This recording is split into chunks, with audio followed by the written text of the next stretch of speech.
اللهم صل على سيدنا محمد يا رب صل وسلم دائما ابدا على حبيبك. میں اپنے بڑے بھائیوں کے سامنے بھی اپنے بچوں کو زیادہ لفٹ نہیں کراتا، حالانکہ وہ ان کو کوئی اس سے غرض نہیں ہے، لیکن ان کو یہ احساس ہوگا کہ ہم بڑے ہیں اور یہ کیا کر رہے ہیں، چھوٹوں کو ترجیح دے رہا ہے. حالانکہ وہ ان چیزوں کو نوٹ نہیں کرتے، لیکن میں اس کا اہتمام کرتا ہوں. میرا بڑے بھائی جب آئے تو اپنے بچوں کو زیادہ فری نہیں کراتا. سمجھ رہے ہیں؟ یہ کرنی پڑتی ہے احتیاط. اسی طرح میرے بھائی جو نئی نئی جن کی ہوئی بھی ہو، نسخے نہیں مانگا کرو. یہ مشورہ لیا کرو کہ کوئی ایسا عمل بتائیں کہ والدہ کے دل میں میرے خلاف نفرت کے جذبات پیدا نہ ہو، والدہ کو یہ احساس نہ ہو کہ شادی کے بعد بیٹا بدل گیا ہے. ماں کے دل پہ آرے چلتے ہیں. جب بیٹے کی دلہن آتی ہے وہ کہتی ہے میں نے اپنی چھاتی سے لگا کے جوان کیا، ساری زندگی روٹیاں پکا پکا کے کھلاتی رہی اس کو. کیسا منظر ہوتا ہے آپ دیکھو. گھر میں کوئی ماسی رکھو نا، کوئی ملازم رکھو، 3 دن کھانا پکائے گا، پیسے مانگنے آ جائے گا. نگرانی کرنی پڑتی ہے تمیز سے کام کر رہا ہے کہ نہیں کر رہا. کیسی جب روٹیاں پکانا شروع کی اس نے، بچپن سے کھلاتے کھلاتے بڈھی ہو گئی. 1 روپیہ بھی اس خدمت کا بولو بھائی نہیں مانگتی. وہ کیسے صبح صبح تیار کر کے بچوں کو اسکول بھیجتی ہیں. پھر فکر ہوتی ہے ٹائم پہ پہنچا یا نہیں پہنچا. ایک طویل عرصہ لگتا ہے اس میں. ٹوٹ کے محبت کرتی ہے. اسے پتا ہے کہ میری زندگی میں ایسی محبت یہ کسی اور کو نہیں دے گا، ایسی جذباتی. جب دلہن آتی ہے تو ماں کو یہ احساس ہوتا ہے کہ میں پرانی ہوں اور یہ کیا ہے، نہیں ہے. اس وقت اولاد کی ذمہ داری ہے کوئی ایسا عمل ماں کے سامنے نہ کریں جس سے ماں کو یہ احساس ہو کہ یہ بیٹا شادی کے بعد بولو بھائی بدل گیا ہے. اس لیے اپنی آنے والی بیگم کو بتا دیا کرو کہ بند کمرے میں محبت کی باتیں کریں گے. بند کمرے میں کہوں گا تمہارے لیے چاند، اب وہ تو یہ کرے گا ہی نہیں، وہ تو ایزی لوڈ شادی سے پہلے ہوتا ہے، اب تو ویسے ہی بدل جاتا ہے بندہ. تو اس کو بتا دو بیگم بند کمرے میں تم میری معشوقہ ہو، میری محبوبہ ہو. اماں کے سامنے کون ہے پہلے؟ اماں ہے. اماں کے سامنے میں تمہاری طرف دیکھوں گا بھی نہیں. اماں کے سامنے ہی آئی لو یو، میں تمہارے پہ جان نثار، میں تمہیں مرتا ہوں. اماں کے سامنے شروع کر دیتے ہیں بات.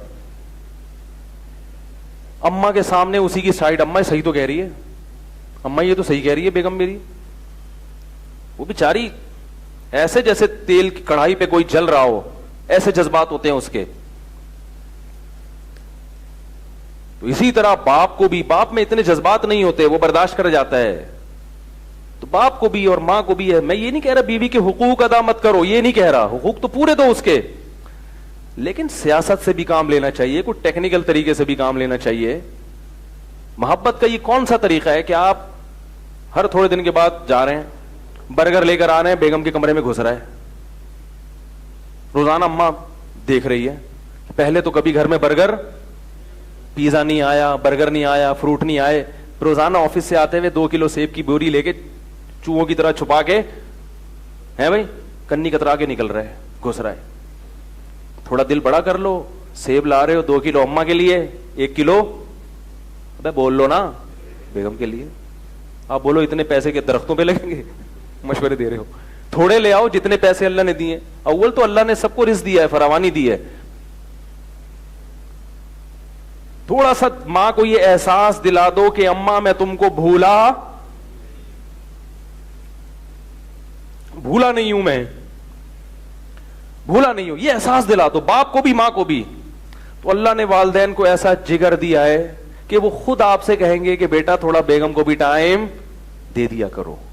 ان کو یہ احساس دلاؤ کہ ہم بدلے نہیں ہیں، ہمارے دل میں جتنی محبت آپ کی پہلے تھی وہ محبت اب بڑھ گئی ہے، کم نہیں ہوئی ہے. یہ احساس دلانا پڑتا ہے. آج کل ایک صاحب نے کہا میری شادی ہوئی, میں فروٹ لے کے جاتا ہوں, میری اماں کو تکلیف ہوتی ہے, اماں کو تکلیف ہو رہی, میں اپنی بیوی کو کھلا رہا ہوں. میں نے کہا اماں کو اس سے تکلیف نہیں ہو رہی, تو اپنی بیوی کو کھلا رہا ہے.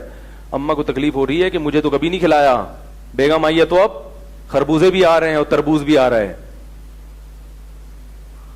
سمجھ میں نہیں آ رہی بات. اور میں نے کہا الگ لے جا کے کمرے میں بیگم کے ساتھ کھاؤ ہی نہیں, اماں کے ساتھ بیٹھو, بیگم کو بولو آ جاؤ. بیگم کہے گی میں تو آئی ہوں قربانی دے کے, تو بیگم سے بولو تمہارا ٹائم 9 بجے کے بعد شروع ہو جائے. سوؤں گا میں اماں کے ساتھ نہیں, سوؤں گا میں, بولو نا, تمہارے ساتھ. اماں اگر سونے بھی نہیں دے رہی, پھر اماں کو تھوڑا سا سمجھاؤ یار اماں اتنا نہیں, ٹھیک ہے نا. اگر اماں کہہ رہی کہ سو بھی کس کے ساتھ, پھر اماں سے بولو اماں آپ بھی تو رخصت ہو کے آئی تھی, اگر آپ بھی اپنی اماں کے ساتھ ہی سوتی رہتی, آگے معذوف ہے. تو یہ تھوڑا سا دماغ استعمال, بولو بھائی, تھوڑا سا اپنی بیگم کو سمجھا دو کہ بیگم تمہارے سامنے کبھی کبھار میں تمہیں ٹیڑھی آنکھوں سے بھی دیکھوں گا, اماں کے سامنے. اوریجنل نہیں ہوگا, وہ ڈر نہیں جانا, وہ صرف سیاست ہوگی. تمہارے بھی جب بچے جوان ہوں گے تو خود سوچو گے وہ اگر بیوی کو ترجیح دیں تو ان پہ کیا گزرے گی. تو بیگم کو سمجھا دو کہ بیگم جب میری اماں بیٹھی ہوگی میں تمہاری طرف ٹیڑھی آنکھوں سے بھی ایسے کر کے ڈانٹوں گا, تو اس وقت برداشت کر لینا. بعد میں تو پتا ہے بند کمرے میں نے بیلن بھی کھانا ہے, چپل بھی. شریف آدمی تو برداشت کرتا ہے بھائی, مار کھاتا ہے بیگم سے. تو تھوڑا سا سیاست سے کام لے لو. والدین کو یہ احساس نہ ہو کہ وہ بڑا اور شروع کا مسئلہ ہوتا ہے, اس کے بعد تو پھر کوئی مسئلہ نہیں ہے. وہ تو جب ایک دفعہ والدین کے دل میں یہ بات بیٹھ گئی کہ بھائی نہیں بھولا ہے, پھر وہ خود کہتے ہیں, اگر شریف اچھے عزت دار ہوں گے, وہ مسئلہ ہی خراب ہو رہا ہے تو پھر ہم کہتے ہیں بھائی الگ رہو. پھر مسئلہ والدین کا بھی تو ہوتا ہے نا, وہ جینے ہی نہیں دیتے بعض دفعہ, وہ کہتے ہیں نہیں, ٹھیک ہے نا, ٹیڑھی آنکھوں سے جو دیکھا ہے تو تھپڑ کیوں نہیں لگایا, ڈانٹا کیوں, میں تو کہہ رہی تھی جوتا اٹھا کے مار, تو خالی ڈانٹ پہ. تو اتنا زیادہ اگر ایسا ہوتا نہیں ہے, لیکن اتنا اگر معاملہ خراب ہو رہا ہے بہت ہی زیادہ, پھر ہم خود کہتے ہیں بھائی والدین سے بیگم کو الگ رکھو. کیونکہ بعض ساسوں نے بہوؤں کو ذہنی مریضہ بنا دیا ہے. جیسے کہ بہویں بنا دیتی ہیں نا ساس کو, تو ایسی ساسیں بھی بنا دیتی ہیں. لیکن اگر تھوڑا سا ٹیکنیکل طریقے سے کام لیا جائے تو انشاءاللہ اس کی نوبت نہیں آئے گی. مفتی طارق مسعود صاحب کے بیانات سننے کے لیے youtube.com/مفتی طارق مسعود کو سبسکرائب کریں, اور اگر آپ لائیو ویڈیو کو کبھی بھی مس نہیں کرنا چاہتے ہیں تو سبسکرائب کرنے کے بعد بیل آئیکن پہ کلک کرنا مت بھولیں. جزاک اللہ.